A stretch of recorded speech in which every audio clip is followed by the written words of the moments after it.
Perdana Menteri Datuk Seri Anwar Ibrahim menegaskan beliau tidak peduli dengan keputusan Persidangan Majlis Keselamatan Pertubuhan Bangsa-Bangsa Bersatu UNSC yang gagal mencapai kata putus berhubung perang Israel-Palestin. Sebaliknya, beliau memberitahu Malaysia akan terus kekal dengan pendirian supaya serangan di Palestin mesti dihentikan selain bantuan kemanusiaan disalurkan segera. Kita tidak peduli apa keputusan lain, tetapi hak rakyat Palestin mesti diberi.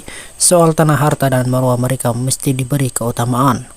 Tetapi yang mesti disegerakan ialah hentikan serangan dan salurkan bantuan kemanusiaan yang juga menjadi keutamaan kepada negara Islam, katanya ketika ditemui pemberita selepas menunaikan solat di Masjid As-Sarif, Kampung Datuk Ahmad Razali di sini pada Jumaat.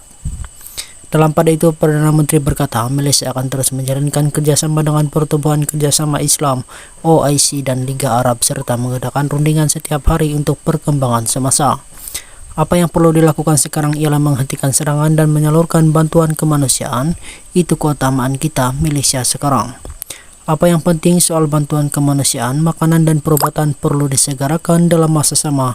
Presiden Mesir Abdel Fattah al-Sisi juga memberi jaminan untuk menyegerakan pendaratan bantuan di sempadan Rafah, Palestin, ujarnya. Sementara itu, ketika ditanya sama ada Malaysia akan memboikot Pertubuhan Bangsa-Bangsa Bersatu PBB bersama OIC dan Liga Arab, Anwar berkata Malaysia buat masa ini memihak kepada dua badan, yaitu malah rundingan perkembangan mengenai isu Palestin dilakukan setiap hari. Kami sepakat bahwa peperangan ini segera dihentikan, itu keutamaan negara-negara Islam.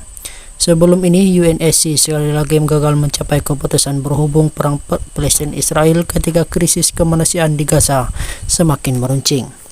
Rusia dan China menggunakan kuasa veto terhadap resolusi Amerika Serikat AS yang mengusulkan supaya perang dihentikan seketika bagi membolehkan penyaluran bantuan kemanusiaan di kawasan konflik dan perlindungan ke atas penduduk.